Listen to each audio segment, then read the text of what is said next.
Дээс содномдорж миний өвөө. Өвгөн аав минь 70 гаруй настай, өргөн цээжиндээ 7-8 одонтой, үлгийн нутгаа өснөөс хамгаалж, өөрийн цусаар гавьяа байгуулсан миний өвөө ачтай хүн, миний өвөө алдартай хүн. Засаг төрийнхөө халуун хайранд жаргаж яваа буянтай буурал. Уужим өрчлөнд өвөө минь урт наслаарай удаан жаргаарай. Өвгөн аав минь 70 гаруй настай, өргөн цээжиндээ 7-8 одонтой, үнэр орноо хөгжүүлэх үйлсэд өөрийн чадлаар гавьяа байгуулсан миний өвөө ачтай хүн, миний өвөө алдартай хүн. Засаг төрийнхөө халуун хайранд жаргаж яваа буянтай буурал.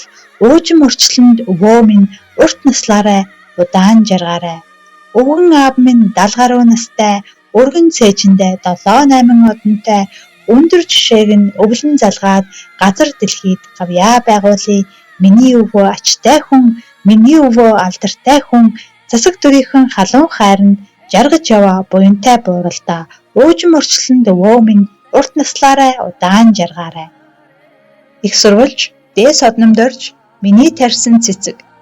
Улаанбаатар 1983 он. Хүүхдийн контент YouTube суваг уншиж бэлтгэв. 2026 оны 2 дугаар сар.